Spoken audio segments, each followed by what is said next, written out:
Let's go ahead and get started.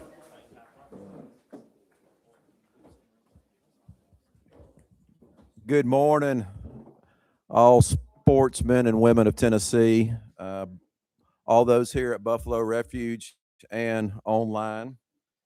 I'd like to welcome you to the March meeting of the Tennessee Fish and Wildlife Commission. Before we get started, I'd like to go ahead and remind everyone, commissioners and the public, of the mission statement of the agency. So I'll read it aloud now. To preserve, conserve, manage, protect, and enhance the fish and wildlife of the state and their habitats for the use, benefit, and enjoyment of the citizens of Tennessee and its visitors. The agency will foster the safe use of the state's waters through a program of law enforcement, education, and access. Commissioner Stan Butt, would you please lead us in the invocation and the Pledge of Allegiance?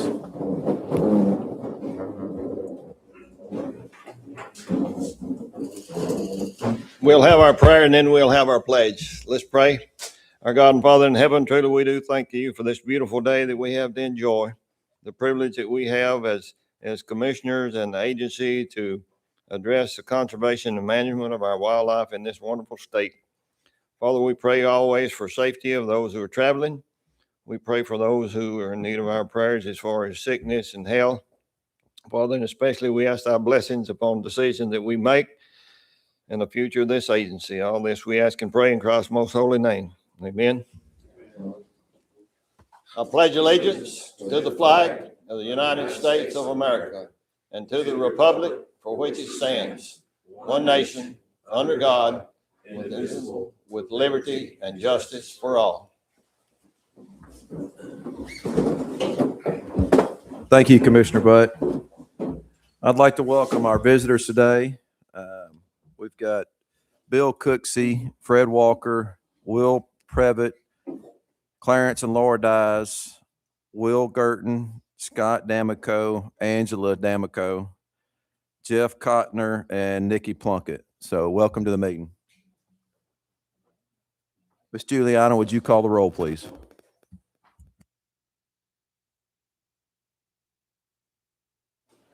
Brad Box. Stan Butt. Here. Greg Davenport. Here. Steve Jones. Here. Ford Little. Here. John McCarty. Here. Rosemary McElhaney. Here. Rhonda Moody. Here. Chip Saltzman. Here. Haynes Torbett. Here. Steve Johnson. Here. Chris Devaney. Chairman, we have a quorum. Thank you very much. Commissioners, you've been provided a copy of the minutes from the January meeting. At this time, I'll entertain a motion to approve. Can I have a second? Second. Minutes approved. Commissioners, are there any announcements from the commission? Seeing none, Director, would you like to give a report? Yes, sir. Thank you, Mr. Chairman. Good morning, members of the commission. I want to say thank you again to the Buffalo Ridge staff for really hosting and being very accommodating. Thank you for all the work that you've put in this week. It's good to be back with you all today and appreciate everyone's engagement through this two-day process. Having that community from yesterday helps us build on the conversation that we started, especially around funding, around science, and around real-world impacts of the work that you all do. I want to begin by briefly returning to the progress that was made at the General Assembly this week. I think that was a big win for us. Advancing Senate Bill 2138, Senate Bill 2183, and House Bill 2138 through key committees is a major step forward for us. And we'll continue working closely with the General Assembly and the legislators to move these bills to the finance phase. Securing dedicated and sustainable funding isn't just an internal need, it reinforces the economic engine that hunting, fishing, and outdoor recreation generate for our state. As many of you know, we completed a study with UT Boyd Center. Basically, it's analysis of hunting and fishing, and it underscores that these activities remain the foundation to Tennessee's economy. They support over 200,000 jobs in our state. They drive about $5.8 billion that contributes to the annual local economy of Tennessee. And they strengthen local businesses, guides, outfitters, and communities that rely on a strong outdoor economy. That broader economic impact is exactly why stable funding matters. It ensures the resources behind these industries remain healthy and accessible for the long term. A great example of Tennessee is what happened in fisheries this past week. If y'all pop that slide up for me, please. We saw a perfect example of that impact last week with this incredible catch. This was on Nickajack Lake. This was longtime bass fisherman Darren Nunley, and he landed a 15-pound, 7.5-ounce largemouth. It clearly is a contender, and I say contender because we've got a little bit of work to do for the state record. Officer Sean Edgman assisted in starting the application process. Our fisheries division is now certifying the catch and analyzing the genetics to determine the Florida bass influence. Stories like this matter. I think this is very important and glad to be able to share this with you today. This captures national attention. You all know about the Tucker buck, what kind of attention it captured. This fish is capturing national attention as well. It highlights the quality of Tennessee's fisheries, and it draws anglers from across the country. Fishing alone generates about $1.7 billion in annual economic impact, and high-profile catches like this reinforce Tennessee's reputation as a destination for anglers. That momentum flows directly into events like the Bassmaster Classic that's coming up next weekend. The Classic brought over 15,000 visitors to Knoxville, Tennessee. It generates about $35 million in income for our state. And it showcases Tennessee on a national stage, linking right back to the work that this commission supports through season setting, habitat management, and fisheries research programs. When you connect the dots, the record class fish, the UT economic data, and the upcoming Classic, it tells the same story. Strong wildlife management fuels strong outdoor recreation, and strong outdoor recreation fuels strong local economies. It helps this state greatly. This is one thing I don't think that's been recognized as what hunting and angling does for the economy in Tennessee. As we move toward the April meeting, we'll continue gathering public input on season-setting proposals that were presented to you all yesterday. Public involvement is critical. We continue to ask the public, thank you for the ones, again, that traveled in today, but it's very important for the public to be able to comment in. It helps build our season-setting protocol. It's responsible, science-based, and reflective, and it reflects the Tennessee values as well. And with the economic impact these activities have and their importance to the communities across the state, making informed, transparent decisions has never been more important than it is now. So, Commissioners, thank you again for all the time that you put in, the work that you put in, listening and studying these things, your continued commitment to conservation and the people that we serve. Mr. Chairman, with that, I'll turn it back over to you, sir. Thank you, Director Maxedon. A little bit out of order here, but I want to recognize Chuck Yost with the Tennessee Department of Environment and Conservation. Chuck, welcome to the meeting. I'd like to tell a little story before we get into business today about, I guess, 6 months ago, a gentleman from West Tennessee that I've gotten to know through the commission. His name's Bill Kelly, and he's a farmer, I think, in Lauderdale County. Did I get the Tipton County, near Lower Hatchie? And he's told stories about the amount of wild hogs they have down there. I actually grew up about 20 miles south of where he's talking about. And so the agency's been working with, I don't remember the description of the acronym APHIS, but they're in charge of helping us with wild hog eradication. And we've eradicated a lot of wild hogs from our counties over the last 10 to 15 years. So these hogs would go down as soon as he plants and just root up his seeds in a line. So this is a huge depredation problem he's had. So he called, we got him in touch with APHIS. We got him in touch with our local agency staff there in West Tennessee. And the bottom line is they killed 443 wild hogs in a week. Now, they got the helicopter down there. They really put their foot on it, which I'm proud of. But he sent this letter in. I want to read it to you. It says, I want to start by saying how proud I am of what we've accomplished together in the Hog Eradication Week, as well as much we've accomplished since I was here this time last year. This wasn't a year of hard work, just hard work. It was a year of teamwork, dedication, and real impact, showing how community, state, and federal agencies all came together flawlessly. Feral hogs are more than a nuisance. They damage our crops, destroy native habitats, threaten native wildlife, and cost our community time and money. Tackling that problem takes coordination, long hours, and lots of commitment and every single person here has stepped up. To our landowners, thank you for granting access, for being proactive stewards of your property. To our volunteers and field teams, thank you for the early mornings, the late nights, and the miles traveled. Your effort on the ground and air is what made this so successful. To our organizers and support staff, thank you for handling logistics, communications, and behind-the-scenes work that often goes unnoticed but makes everything possible. Because of you all, we reduced damage, protected local agriculture, and taken a meaningful step toward restoring balance to our land. Just as importantly, we've strengthened partnerships and proven what this team can accomplish when we work together. This week showed that we don't shy away from challenges, we face them head on. So thank you for your time, your effort, and your commitment to protecting our land and our future. Let's carry this momentum forward. Great work, everyone. So here's to continued success in hog eradication in Tipton and Shelby counties. Like I said, 433 hogs. He calls out the TWRA, Kevin Hensley with the Farm Bureau, Matt Fennell with the Farm Bureau Regional Director, Daniel Stanfield, TWRA Region 1 Species Biologist, Brad Robbins, USDA District Supervisor in Helicopter Operations, Jeff Peach, Jake O's, and Chris Parks, all with local TWRA. It says with utmost appreciation, Bill Kelly. So I just want to tell you a story about how the commission and other agencies work to really impact more than just wildlife in an area. So Bill, if you're watching, thank you very much for your letter. So moving to our agenda today, I'll recognize Wildlife Chief Joe Benedict for our first item.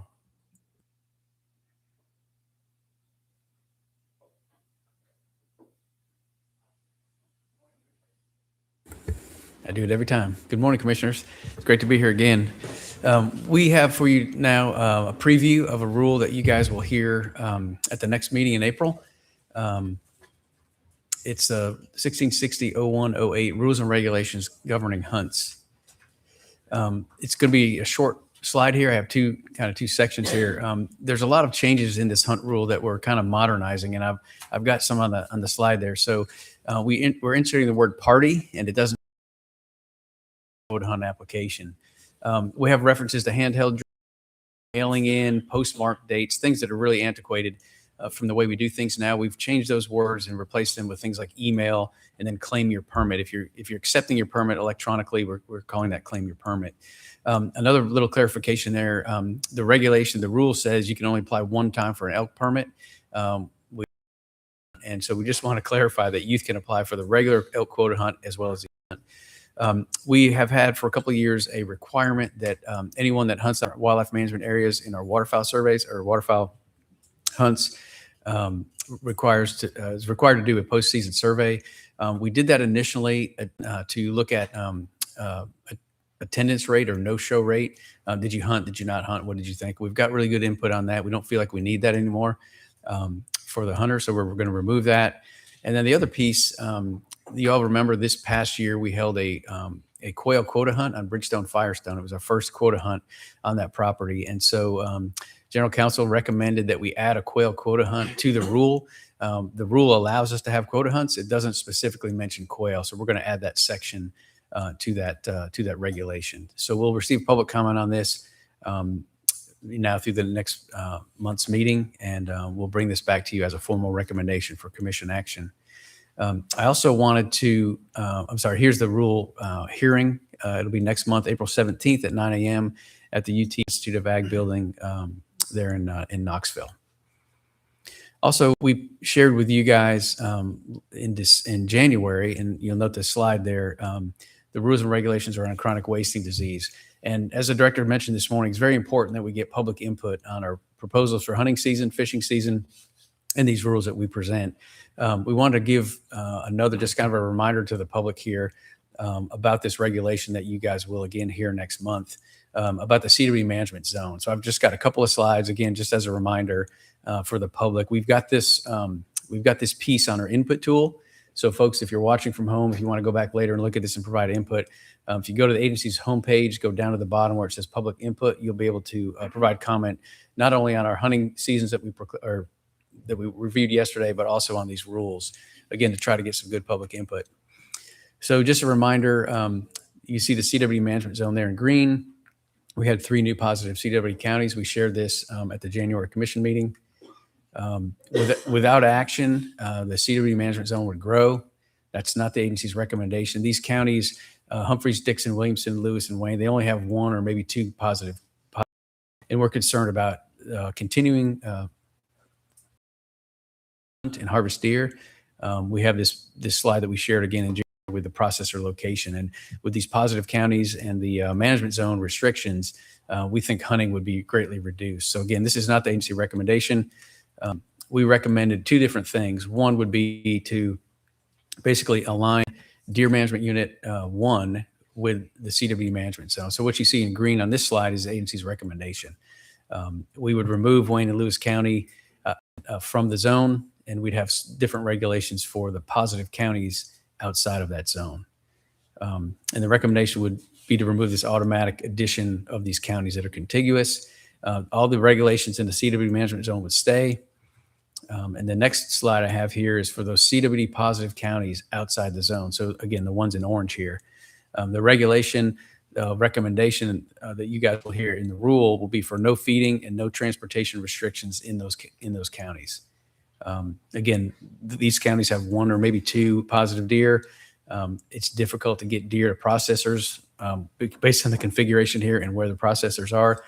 And complex transportation regulations, we know, impact harvest, which is an important piece to try to keep deer populations low and reduce the transmission and spread of CWD. There was a request by the commission that we shared as an alternative, which would be to also include adjacent counties in these regulations. So that the adjacent counties are there in blue. This recommendation would be include no feeding or baiting in the positive counties or the adjacent counties. So there's 11 adjacent counties. These counties have no CWD positive detections. So this was an alternative the commission asked us to present. Again, just wanted to share these couple of slides with you as a reminder to the public. We'd love to have input on this in our input tool.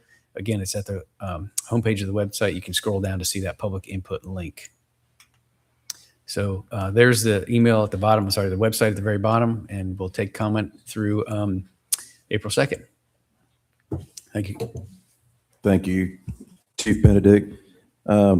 Commissioners, are there any questions?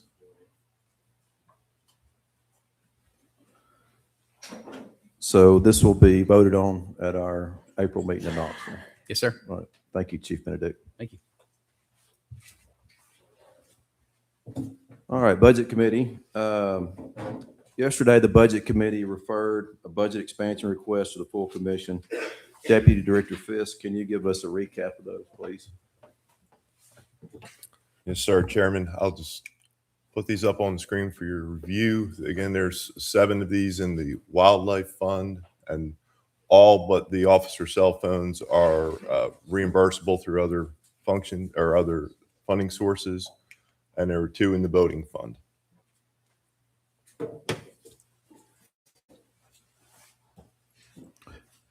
Thank you. Commissioners, you've heard the budget expansion. Do I have a motion to approve? A second? All those in favor say aye. Aye. Opposed? Budget expansion passes. Thank you. Thank you. Make it official. All right, we're going into rule hearing. Deputy Director Ware. This is Rule 1660-01-14, Rules and Regulations for North Cumberland OHV permit.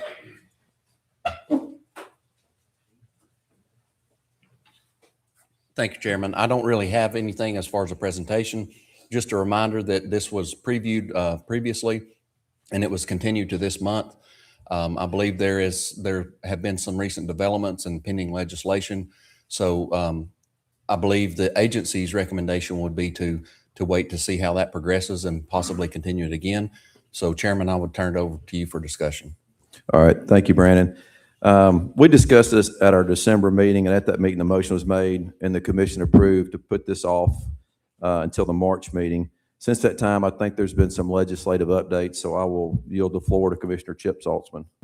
Yeah, thank you, Mr. Chairman. We've had great work with the community and the vendors of OHV and the people that are using the trails. And the goal's always been to have lots of good miles for people to enjoy at a good price point. We've been working with Senator Yeager and his team in the General Assembly, and we think we're going to have a good conclusion, but I think we'd like to roll this for another month as we wait to see if we get sustainable funding for the commission as a whole. So with that, I'd like to make a motion to roll this for 1 month, Mr. Chairman. Thank you, Commissioner Salzman. Do I have a second? Second. All those in favor, voice vote, say aye. Aye. Opposed? Motion passes. Thank you. All right, moving on to our R3 Award Committee report. At the January meeting, Chairman Devaney created an ad hoc committee to accept nominations and make an award recommendation to the commission for the Wally Childress R3 Award. The award was created to recognize a Tennessee Fish and Wildlife Commission member, a former commissioner, or outstanding leader in the R3 space who has actively committed themselves to furthering the cause of recruitment, retention, and reactivation. That committee was chaired by Commissioner Rhonda Moody and had Commissioners McCarty and McElhaney as members. That said, I want to turn the award recommendation over to Committee Chair Commissioner Moody. Thank you, Commissioner Gregg. It is my honor to present the nomination from out of our committee for the Wally Childress R3 Award, nominating Smoky Mountain Quail Forever chapter. The Smoky Mountain chapter exemplifies recruitment, retention, and reactivation in action. Their outreach is intentional, consistent, and deeply impactful across Tennessee's upland community. Ooh, we went away quick on our slides, didn't we? Sorry, I didn't talk fast enough. We have some photos here from some of their outreach programs that they mentor youth hunts, shooting sports opportunities, education days, and strong partnerships throughout the area. And they're not building just hunters, but they're building conservationists as well.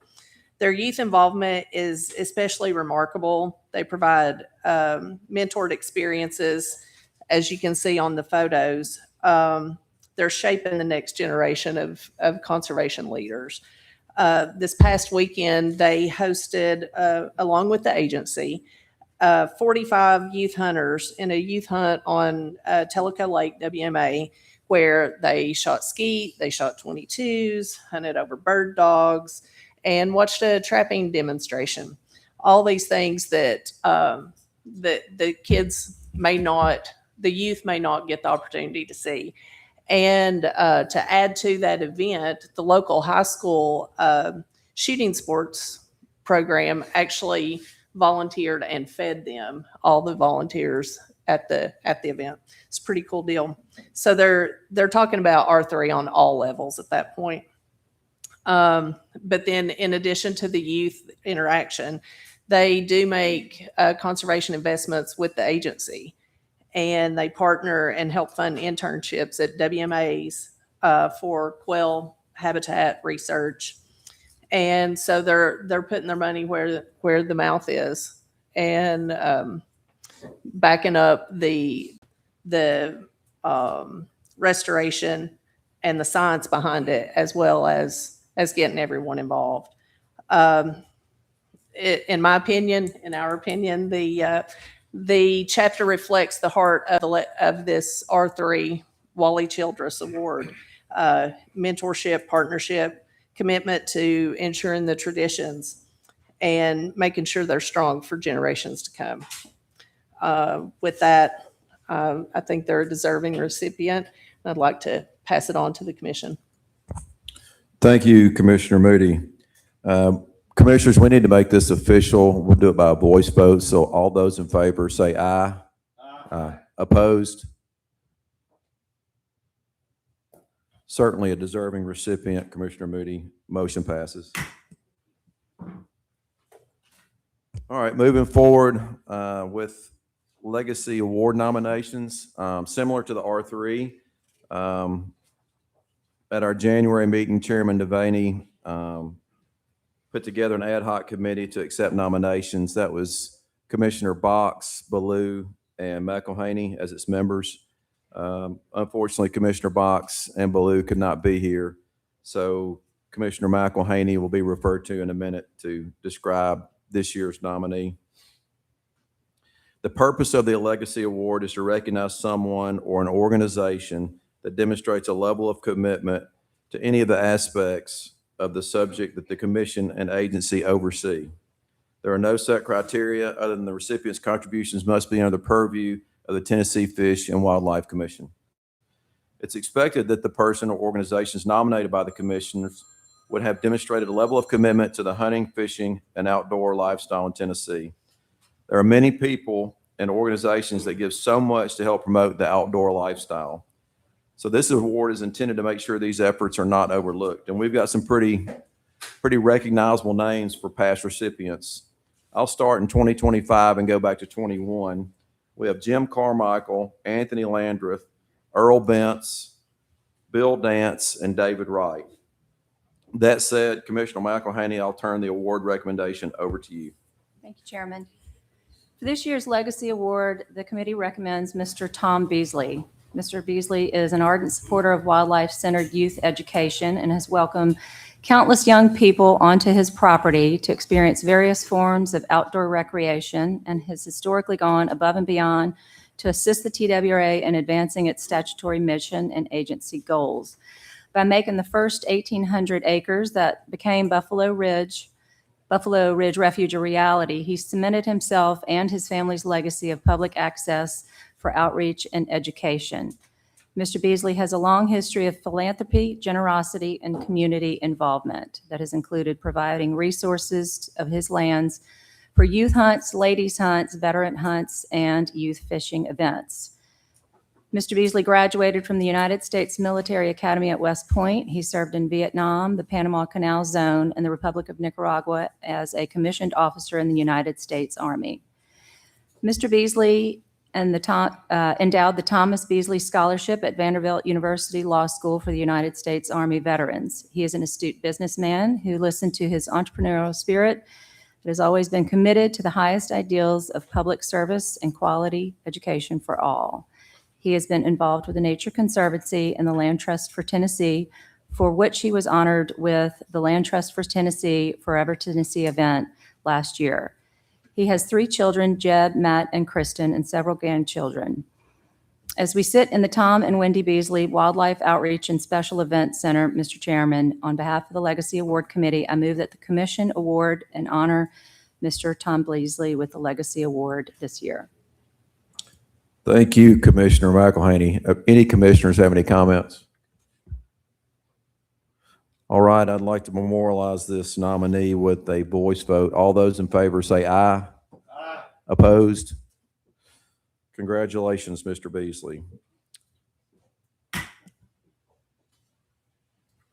All right. I know no one's upset that I'm moving along with this agenda, but we're at the point where we can entertain comments from the public. So anybody from the public like to come up and address the commission? If so, please state your name. Yeah, come forward to the microphone, Scott. Good to see you again. I just had a couple of questions. Like last time when we were at your meeting in Chattanooga, you said we were going to discuss and have a vote on the OHV permit this year or this session. What's going on with it? We did not have a vote this session. It's as we discussed with Commissioner Saltzman, the state legislators are working on a bill that they're moving through the House and Senate now that address this. And Commissioner Saltzman, correct me if I'm wrong, but that would result in no action from this commission. So now so it's just straight to the House? The House and Senate, correct. So that would be your local elected officials that you'd need to contact about that. Okay. And I think you can find a copy of those bills online if you look. Yeah, we looked, we couldn't find it.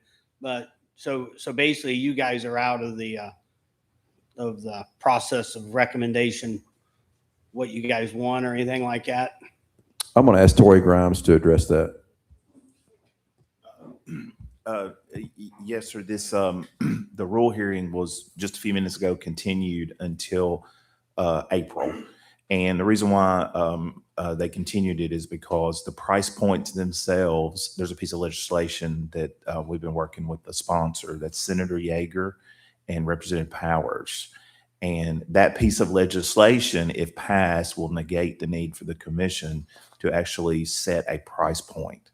Now, the agency will ask the commission to do some housekeeping things that have to happen in the rule, but the price points themselves is being contemplated by the legislation.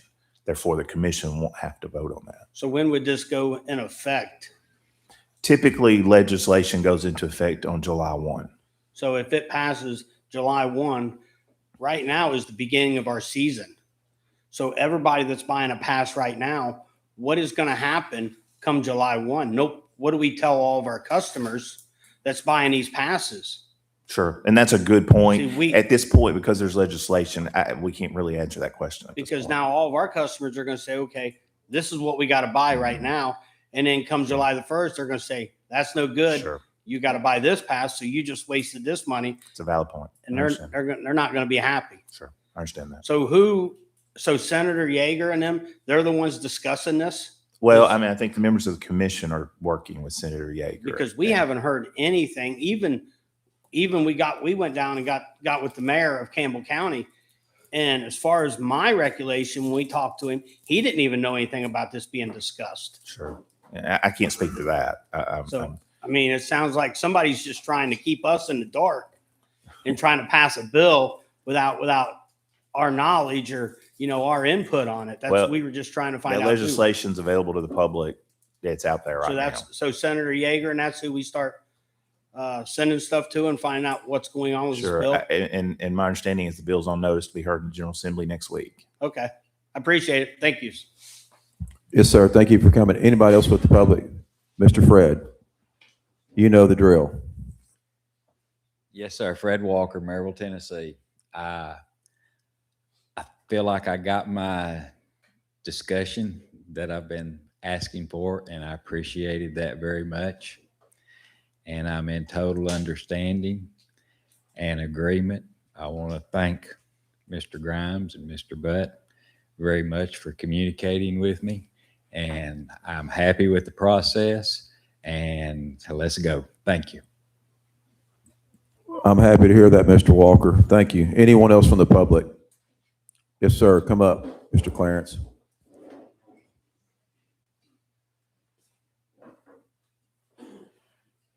Clarence Dyes, Lebanon, Tennessee. I just wanted to say to anyone that doesn't know that how much the Tennessee Fur Harvest Association appreciates Billy LaGrange and his staff for hosting our trapper training school here last week. They've been doing that for several years now, and we had a wonderful turnout of people, some kids, several kids, mostly brought by their grandparents, and I was very impressed with the number of ladies that we had. And somebody on his staff stands in good with the Lord, because we had beautiful weather, which is rare in trapping situations. But they fed us, they looked after us, and as they always do, the agency and their staff here. And we're so very appreciative of this, doing this every year. And I just want to say thank you to everyone. Thank you, Clarence. And if people don't know, Clarence and Laura Dyes come to every commission and committee meeting, at least since I've been on, which is going on 4 years now. So thank you. Thank you. Any other comments from the public? All right. Any announcements from the commissioners? Mr. Chairman. Yes, sir. Check. I'm not live. I am? Okay. Awesome. Thank you. Hey, I just wanted to thank the commission and thank the agency. I just completed facilitating the Tennessee chapter of the Wildlife Society's 58th annual conference in Franklin this past week. And the agency was such a great supporter of that event that I wanted to recognize that and thank them. And this past year, Zach Collins with the Wildlife Division has been serving as a liaison to the executive board for the state chapter. So I wanted to recognize him. a big part of that conference is professional presentations. And TWRA is always a big part of that and improving the quality of that conference. And this year we had Chad Harden, Aubrey Deck, and Josh Campbell, who all gave really good presentations. And we appreciate that. We also got a lot of support from Clint Borum, who's a constant supporter of the Wildlife Society. We also had the privilege of awarding 3 agency staff, one of them being a former agency staff, but that was Assistant Chief Wally Akins, who got a Lifetime Achievement Award for his contributions to conservation. And then 2 conservation heroes, Officer Dustin Moffitt and Manager Calvin Wakefield. And lastly, I wanted to thank the agency because we will now have 3 agency staff serving on the executive board for the next 2 years, which is excellent. And I appreciate their willingness to serve. And that's Cena Gehring, Damon Hollis, and Zach Collins. So Commission, thank you for that and for the agency as well. Thank you, Mr. Yost, for coming down and those kind words. We appreciate it very much. Any other comments from commissioners? Mr. Chairman, Yes, sir, Commissioner Butt. I greatly appreciated the letter that you read. I'd like to recognize someone in this room who was instrumental initially in wild hog eradication, and that's Chuck Yost when he was with the agency, going all the way back to, I don't know, Chuck, 13, 14, somewhere along in there. I'm executive director for the Dairy Producers Association in East Tennessee. We had similar issues to the extent that the hogs were even selective of the different species or types of corn, and they'd go down the row and root them all up, which was an occurrence then. And at the time, I was on the wild hog eradication task force, and he was instrumental in getting APHIS involved and the initial contact for, at the time, USDA approved funds for the helicopters to come in and help eradicate.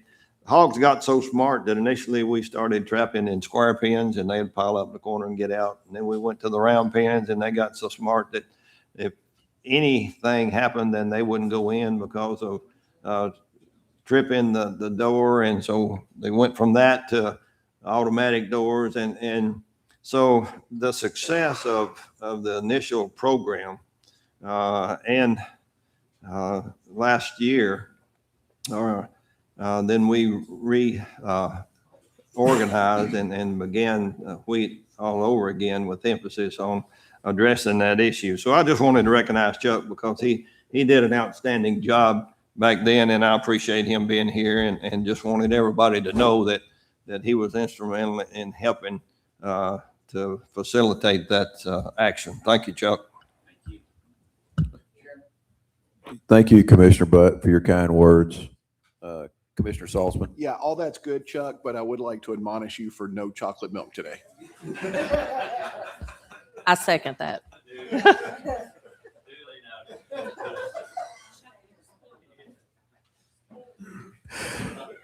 Commissioner Salzman, you make a very valid point. Thank you for bringing that to the floor.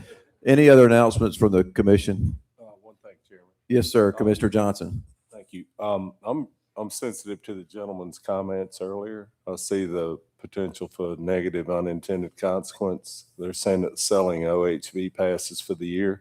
And I'm just curious if there's anything we can do to make sure that the verbiage of the new legislation is such that whoever buys a season pass prior to the effective date of the legislation, that grandfathered into that price. I'll recognize Tory Grimes. Commissioner Johnson. Commissioner Johnson, I just made a note to get with Deputy Director Ware to kind of flesh out that issue a little bit more. It's potentially a valid point, so let us dig into that. Yes. Thank you. Any other comments from the commission? And whatever decision, I think we need to communicate that with them up in that area, so as soon as possible. Thank you, Commissioner. But any other comments from the commission? Commissioner Moody. One point of housekeeping that we might have mentioned, but the awards that we passed today will be awarded at the Knoxville meeting. Good point. We will make a formal presentation at the April Knoxville meeting. So thank you. Any other comments?